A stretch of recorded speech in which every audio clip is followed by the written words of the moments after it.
오늘 우리에게 주시는 하나님의 말씀 출애굽기 20장 1절에서 17절까지 함께 봉독합니다.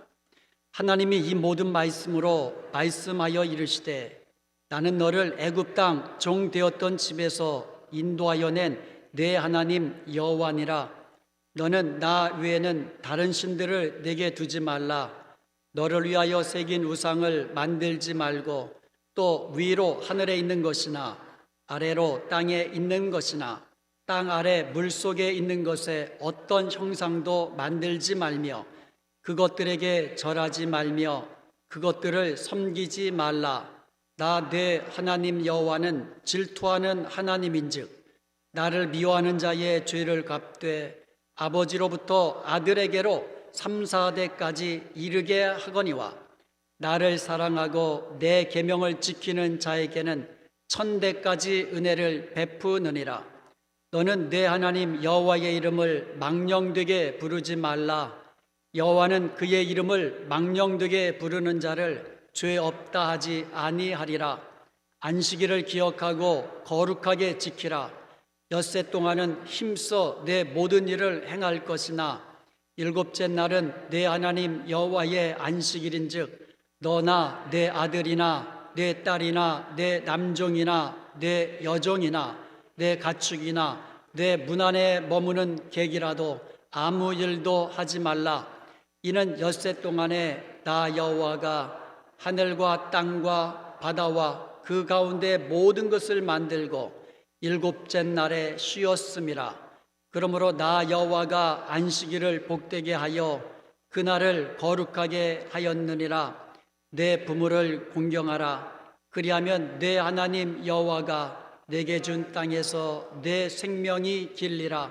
살인하지 말라. 간음하지 말라. 도둑질하지 말라. 내 이웃에 대하여 거짓 증거하지 말라. 내 이웃의 집을 탐하지 말라. 내 이웃의 아내나 그의 남종이나 그의 여종이나 그의 소나 그의 나귀나 무릇 내 이웃의 소유를 탐내지 말라. 아멘. 출애굽한 이스라엘 백성들은요, 홍해를 건너서 광야로 들어가게 되었습니다. 그때까지 이스라엘 백성들은요, 능력으로 이스라엘 백성들을 이 애굽에서 구원해 내시고 홍해를 건너게 하시는 구원의 하나님을 경험하게 되었습니다. 이제 광야로 들어서서는 매일같이 하늘에서 내려오는 만나를 먹으면서 그리고 반석에서 샘솟는 물을 마시면서 하나님이 도우시고 인도하시는 것을, 그리고 살아계셔서 늘 돌보아 주시는 하나님을 몸소 경험하였습니다. 그리고 아말렉과의 전쟁에서는요, 승리케 하시는, 이기게 하시는 하나님의 능력도 그들은 경험하게 되었습니다. 그리고 나서 하나님은 그들을 시내의 산으로 이끄셨습니다. 출애굽한 지 3개월째 되는 그때에 이스라엘 백성들은 시내 광야로 가서 거기에 장막을 치고 머무르게 되었습니다. 거기서 모세가 하나님 앞에 갑니다. 하나님께서는 하나님의 백성들에게 꼭 필요한 두 가지를 모세를 통하여 말씀해 주셨습니다. 그것이 바로 율법과 선막입니다. 창세기 1장에 보면은요, 천지창조 이야기가 나옵니다. 창세기 2장에는요, 인간 창조에 대한 이야기가 나옵니다. 한 장씩 나와요. 그런데 율법과 성막에 대한 이 기록은요, 출애굽기 20장부터 끝장 40장까지 무려 20장에 걸쳐서 율법과 성막에 대한 이야기가 이어지는 거예요. 그만큼 성경에서 율법과 성경의 비중이, 율법과 성막의 비중이 얼마나 큰 것인가를 우리는 알 수가 있는 겁니다. 이것이 왜 그렇게 중요할까요? 율법은 죄인들로 하여금 그리스도께로 인도하게 만드는 기능을 하고 있습니다. 그리고 성막은요, 우리 예수 그리스도의 예표가 되는 겁니다. 그래서 그렇게 성경에서 율법과 성막을 아주 중요하게 생각하고 있어요.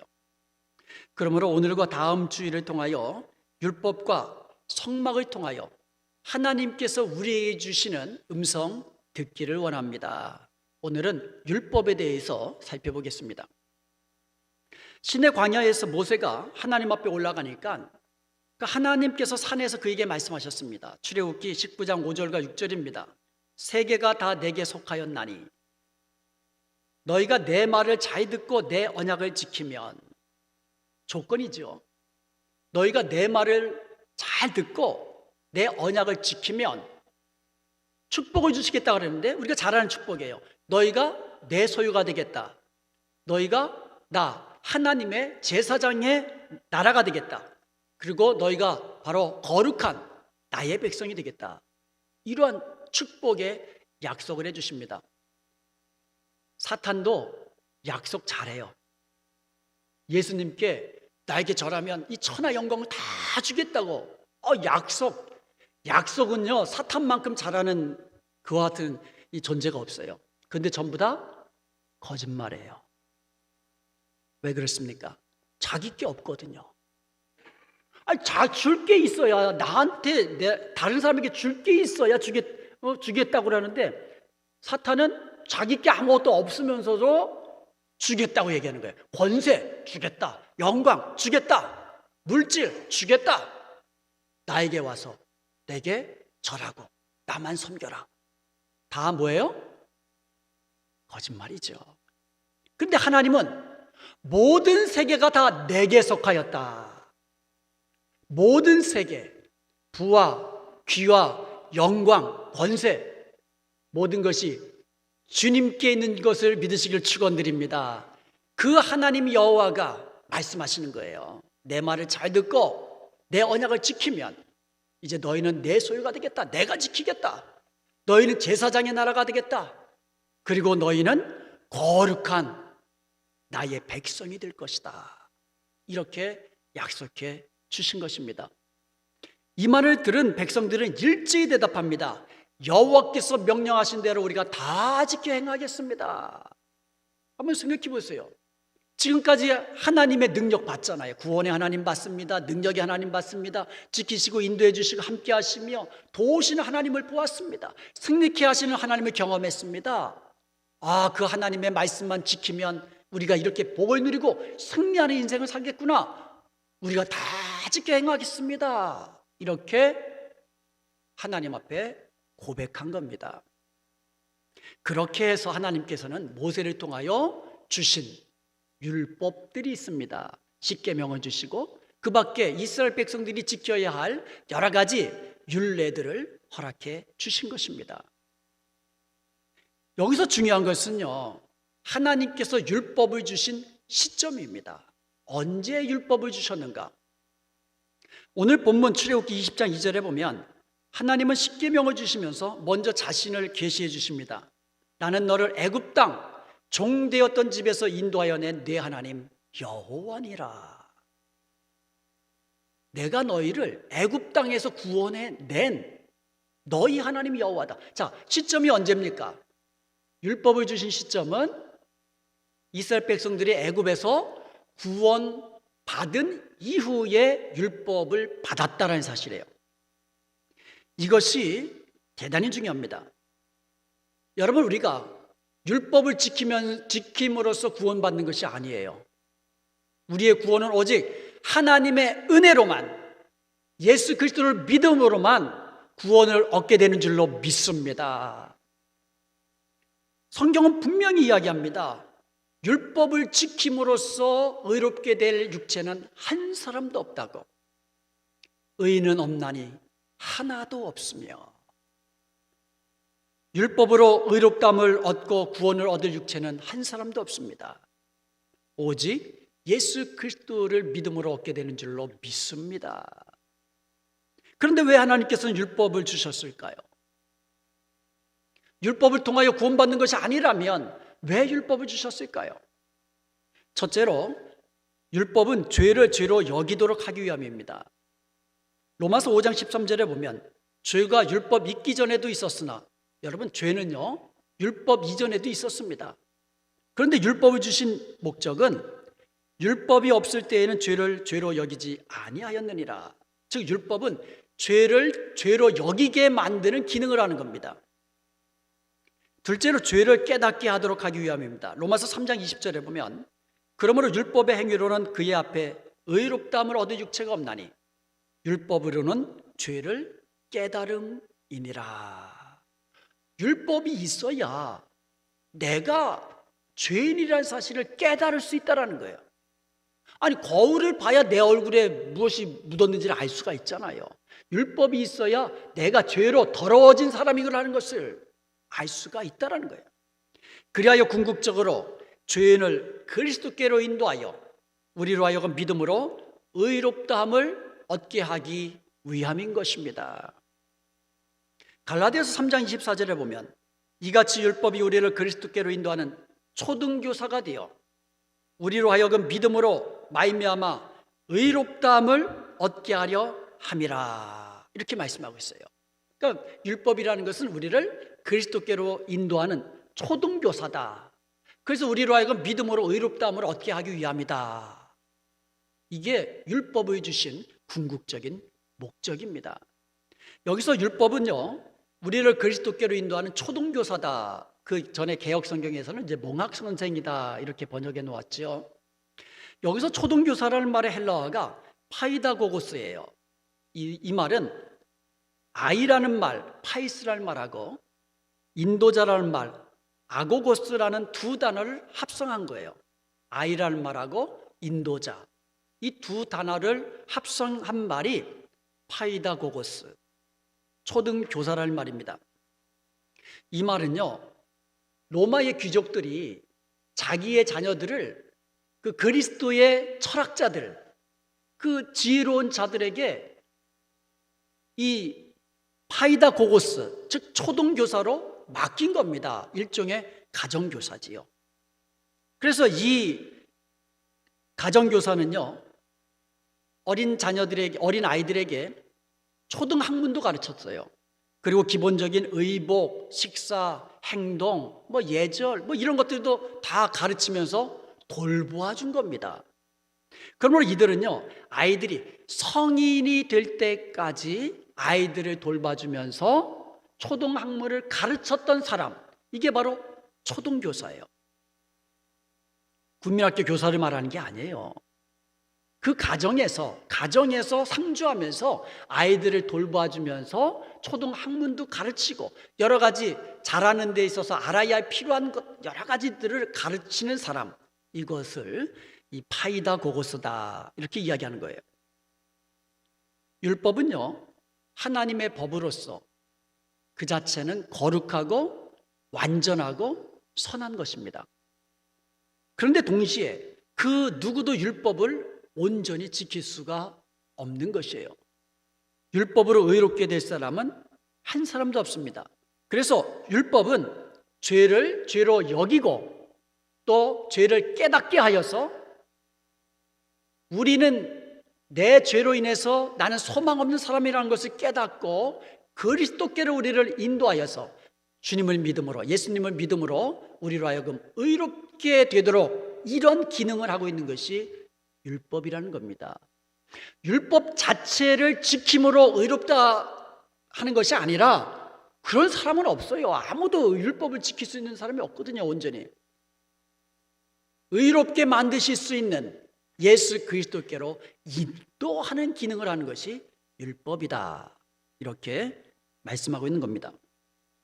자, 아이가 성인이 되면은요, 더 이상 그 아이에게 초등교사, 파이다고고스는 필요치 않습니다.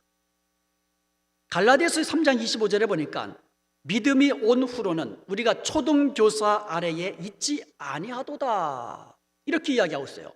초등교사는 결국 누구를 상징하는 거예요? 율법이거든요.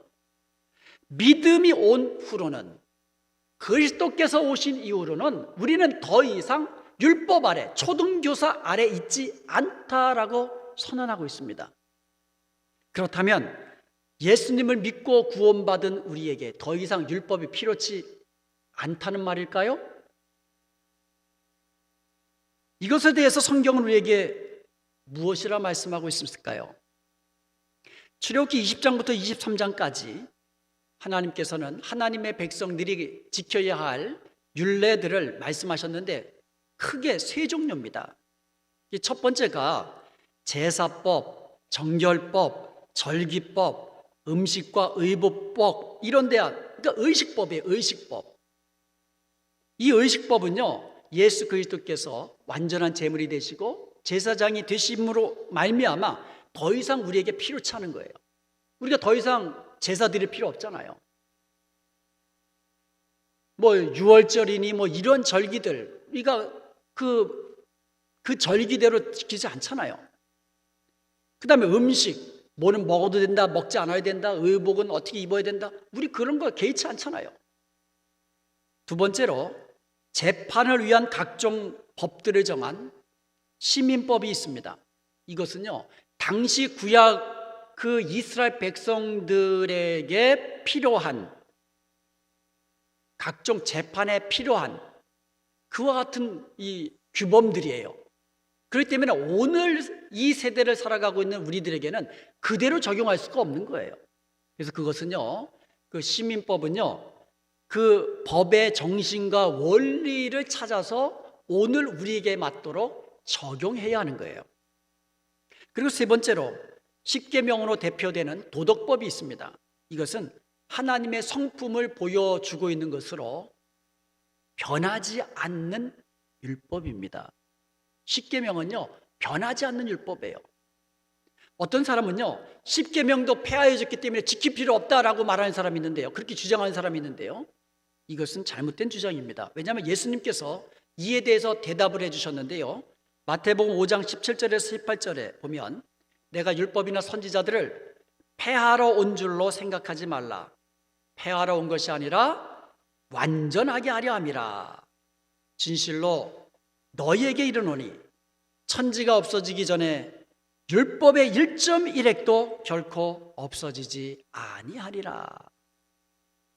이 지구가, 이 우주가 없어지기 전까지 율법 중에 하나라도 없어지지 않는다는 거예요. 여기서 말하는 율법이 뭡니까? 도덕법을 이야기하는 거예요. 십계명으로 대표되는 거예요. 예수님은 십계명을 폐하러 오신 것이 아닙니다. 완전케 하기 위하여 오셨다고 말씀하고 있어요. 그러므로 십계명은 구원받은 하나님의 백성들이 지켜야 할 그와 같은 계명인 것을 믿으시기 바랍니다. 로마서 6장 14절에 보면 죄가 너희를 주장하지 못하리니 이는 너희가 법 아래에 있지 아니하고 은혜 아래에 있음이라. 사랑하는 여러분, 우리는 더 이상 율법 아래에 있지 않다는 것을 여러분 믿으시기 바랍니다. 우리는 율법이 더 이상 우리를 주관하지 못하는 거예요. 더 이상 율법이 우리를 정죄하지 못하는 것을 믿으시기 바랍니다. 사탄이 율법을 가지고 너 이러한 율법 지키지 못했지? 죄의 값은 사망이야. 사탄이 지가 하나님도 아니면서 율법을 가지고 우리를 정죄할 수 없다라는 거예요. 하나님도 율법을 가지고 우리를 정죄하지 않으십니다. 여기서 말하는 우리는 예수님을 믿는 성도를 말하는 겁니다. 예수 믿지 않는 사람들은 여전히 율법 아래에 있는 거예요. 우리는 율법이 아니라 믿음 안에 있고 은혜 아래에 있는 것을 믿으시기 바랍니다. 더 이상 율법 정죄하지 못합니다, 우리를. 그러나 이 말은 우리가 죄를 지어도 괜찮다라는 말이 아니라는 것이에요. 오히려 그 반대되는 이야기를 하고 있습니다. 죄가 너를 주장하지 못하리라. 우리는 이제 믿음 아래에 있고요, 은혜 아래에 있습니다. 그러므로 죄가 우리를 주장하지 못하도록 죄와 상관없는 거룩하고 정결한 삶을 살라고 말씀하고 있는 것이에요. 예수님은 우리가 지켜야 할 새 계명을 주셨습니다. 요한복음 13장 34절에 보면 새 계명을 너희에게 주노니 서로 사랑하라. 내가 너희를 사랑한 것 같이 너희도 서로 사랑하라 하시면서 새 계명을 주셨어요. 새 계명은 한마디로 사랑 계명이에요. 사랑 계명.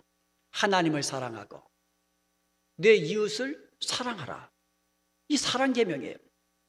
마태복음 22장 37절에서 40절에 보면 예수께서 이러시되 내 마음을 다하고 목숨을 다하고 뜻을 다하여 주 너희 하나님을 사랑하라 하였으니 이것이 크고 첫째 되는 계명이요 둘째도 그와 같으니 내 이웃을 내 자신같이 사랑하라 하셨으니 이 두 계명이 온 율법과 선지자의 강령이니라. 아멘. 예수님이 율법과 선지자를 폐하러 오신 것이 아니라 완전케 하기 위해 따랐거든요. 그런데 예수님이 말씀하시는 온 율법과 선지자의 강령이 뭐냐? 하나님 사랑하라는 거예요. 이웃을 사랑하라는 겁니다. 그런데 요한일서 2장 7절에 보면 사랑하는 자들아 내가 새 계명을 너에게 쓰는 것이 아니라 요한은 이렇게 얘기합니다. 내가 너희에게 새 계명 쓰는 게 아니다 하면서 하는 말이 너희가 처음부터 가진 옛 계명이니 이 옛 계명은 너희에게 들은 바 말씀이거니와. 그러니까 예수님께서 말씀해 주신 새 계명은 옛 계명과 다른 것이 아니라는 거예요. 같은 거라는 겁니다. 우리가 받은 십계명, 예수님이 주신 새 계명 다른 것이 아니라는 거예요. 오히려 예수님께서 옛 계명을 완전케 하셨다라는 거예요. 십계명 살펴보면은요, 우리가 그 사실을 정확히 알 수 있습니다. 첫 번째부터 네 번째 계명은요, 하나님과의 관계 속에서 주신 계명이에요. 우리가 어떻게 하면 하나님을 사랑할 수 있을까? 네 가지를 주신 거예요. 나 외에는 다른 신들을 내게 두지 말라. 너를 위하여 새긴 우상도 만들지 말고 그 우상 앞에 절하지도 말라. 여호와 나의 이름을 망령되이 일컫지도 말고 안식일을 기억하여 거룩하게 지켜라. 우리가 하나님을 사랑하면 이 네 가지를 지킬 수 있다고 예수님이 말씀하시는 거예요. 여러분, 우리가 주님을 사랑하는데 우상 숭배할 수 있습니까? 우리가 주님을 사랑한다고 하면서 주님보다 돈을 더 사랑할 수 있습니까? 우리가 하나님을 내 생명보다도 더 사랑한다고 이야기하면서 주의를 성수하지 않을 수 있습니까? 사랑하면 다 지키게 된다는 거예요. 나머지 5번째부터 10번째 계명을 보면은요, 사람 사이의 관계 속에서 주어지는, 사람들 사이에서 우리가 어떻게 하면 사랑하며 살 수 있는가를 실체적으로 보여주고 있는 것들이거든요. 내 부모를 공경하라, 살인하지 말라, 간음하지 말라, 도둑질하지 말라, 내 이웃에 대하여 거짓 증거하지 말라, 이웃의 소유를 탐하지 말라. 여러분, 우리가 이웃을 사랑한다고 하면서 정작 부모를 공경하지 않는다는 게 말이 됩니까? 아니, 이웃을 사랑한다고 하면서 자기를 낳아준 부모를 공경하지 않는다는 거 말이 안 되거든요. 우리가 이웃을 사랑한다고 하면서 그 사람 죽일 수 있습니까? 이웃을 사랑한다고 하면서 간음하고 도둑질하고 거짓 증언으로 그 사람을 해롭게 하고 말로는 사랑한다고 하면서 이웃의 아내나 이웃의 소유를 탐할 수 있습니까? 그럴 수 없잖아요. 그래서 예수님이 말씀하시는 겁니다. 내 이웃을 내 몸과 같이 사랑하면, 내가 너희를 사랑한 것 같이 너희의 이웃들을 사랑하면 5번째부터 10번째 계명 다 지킬 수 있다라는 거예요. 이게 주님이 주신 사랑 계명, 새 계명인 줄로 믿습니다. 사랑하는 여러분, 하나님을 사랑하면서 하나님만 섬기십시다. 주님이 우리를 사랑하신 것 같이 우리의 이웃들도 사랑하고 섬기며 살아가십시다. 이것이 우리가 지켜야 할 율법이요, 이것이 십계명의 정신이요, 주님이 주신 새 계명인 것입니다. 이스라엘 백성들에게는요, 돌의 돌에다가 새긴 십계명을 주셨어요. 그래서 그들이 십계명을 지킬 때는요, 문자적으로 지키려고 했습니다. 형식에 치우쳤습니다. 그래서 그들에게는 율법이 무거운 짐이 된 거예요. 안식일을 거룩하게 지켜라고 하는 그 하나님의 그 율법의 말씀, 계명의 말씀을 지키기 위해서도요, 그들은 얼마나 무거운 짐처럼 그렇게 지키는지 모릅니다. 이제 예수님은 우리에게 세명을 주셨는데 돌비가 아니라 우리의 마음에 새겨 주신 줄로 믿습니다. 로마서 7장 22절 이하에서 바울은요, 내 속사람은 하나님의 법을 즐거워하나 육신으로는 죄의 범을 섬긴다, 이렇게 고백해요. 이게 뭡니까? 내가 속사람으로는, 우리가 마음으로는 주님 더 사랑하고 싶고, 우리가 마음으로는 주님 더 섬기고 싶고, 우리가 마음으로는 하나님의 법을 즐거워하며 기뻐하며 그 말씀대로 순종하고 싶은데, 우리의 육신으로 죄에 대한 정욕을 따라가는 이 육신으로는 자꾸 죄의 법을 섬기는 거예요. 그러니까 사도 바울도 이것이 안타까운 거예요. 이것이 괴로운 겁니다. 그런데 바울은 여기서 끝난 것이 아니라 8장 1절과 2절에서 이렇게 고백합니다. 그러므로 이제 그리스도 예수 안에 있는 자들에게는 결코 정죄함이 없나니 그리스도 예수 안에 있는 성령의 생명의 법이 죄와 사망의 법에서 너를 해방하였음이라, 이렇게 놀라운 선언을 하고 있는 것을 봅니다. 요한복음 13장 35절에 보면 너희가 서로 사랑하면 이로써 모든 사람이 너희가 내 제자인 줄 알리라 이야기합니다.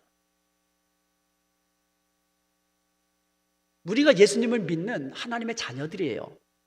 그런데 세상 사람들이 그것을 어떻게 합니까? 크리스천, 그리스도를 따르는 사람들이라는 것이거든요. 우리가 예수님을 따르는 예수님의 제자, 크리스천인 것을 세상 사람들이 어떻게 아느냐 이거예요. 너희가 나를 사랑하면, 너희가 내 계명을 지켜서 너희들의 이웃을 사랑하면 비로소 세상 사람들이 너희가 내 제자인 것을 알게 되리라는 말씀인 줄로 믿습니다. 그럼 우리가 하나님을 사랑하면서 이웃을 사랑하면서 살아야 되는데, 문제는 뭐예요? 육신이 약하더라. 육신이 약하도다. 그러나 우리는 육신으로는 비록 여전히 죄를 지을 수밖에 없는 연약한 질그릇과 같은 존재이지만 우리 안에 계시는 성령님께서는 성령의 생명의 법이, 우리 안에 계시는 성령님께서는 주님이 주신 이 사랑 계명을 지킬 수 있도록 능력 주시는 줄로 믿습니다. 그러므로 이 능력, 성령의 능력 의지하면서 우리는 날마다 주님 사랑하고 주님 섬기며 이웃을 사랑하고 이웃을 섬기며, 그래서 세상 사람들이 우리의 사랑하는 모습을 보고 당신은 크리스천이다, 이렇게 인정할 수 있도록, 이렇게 하나님께 영광 돌릴 수 있는 그런 복된 삶을 누려야 될 줄로 믿습니다. 하나님께 영광 돌린다는 거 우리의 말로만 되는 게 아니거든요. 사랑하는 우리의 모습을 통하여 예수 그리스도의 사랑의 모습이 세상 가운데 드러나게 되고, 세상이 우리의 그런 모습을 통하여 하나님께 영광 돌리게 되는 줄로 믿습니다. 그리고 우리가 이렇게 살 때에 하나님께서 주시는 은혜와 복을 누리며 살게 되는 거예요. 율법은 우리의 구원을 위해서 주신 것이 아니라 우리를 축복하기 위하여 주신 것이에요. 신명기 6장 24절에 보면 우리에게 율법을 주신 목적이 나타나고 있습니다. 여호와께서 우리에게 이 모든 규례를 지키라 명령하였으니 이는, 그 이유는 우리가 우리 하나님 여호와를 경외하며 항상 복을 누리게 하심이라. 할렐루야. 우리로 하여금 복을 누리며 살게 하도록 하나님께서 율법의 계명들을 지키라고 명하셨다는 거예요. 신명기 6장 3절에 보면 이스라엘아 듣고 삼가 그것을 행하라. 그리하면 하나님이 주신 그 율법을 지켜 행하면, 그리하면 네가 복을 받고 약속의 땅, 그 가나안 땅에서 네가 크게 번성하리라. 할렐루야. 하나님의 그 계명들을 지키고 그 말씀대로 행할 때에 하나님께서 복을 주시고 우리로 하여금 크게 번성하게 하겠다고 약속해 주시는 것입니다. 시편 1편 1절과 3절을 보면 복 있는 사람이 누군지를 알려주고 있습니다. 복 있는 사람이 누굽니까? 오직 여호와의 율법을 즐거워하면서 그 여호와의 율법을 날마다 묵상하는 자라고 말씀하고 있습니다. 저는 시냇가에 심은 나무가 시절을 쫓아 과실을 맺으며 그 잎사귀가 마르지 않음처럼 그가 선언한 모든 행사가 다 형통하리라고 축복의 약속을 하고 계신 줄로 믿습니다. 시편 119편 174절에 보면 여호와여 내가 주의 구원을 사모하였으며 주의 율법을 즐거워하나이다 이렇게 고백합니다. 사랑하는 여러분, 오직 여호와의 율법을 즐거워하십시다. 즐거워하십시다. 그리고 그 말씀을 주야로 묵상하십시다. 그리고 그 말씀을 말씀대로 지켜 행하십시다.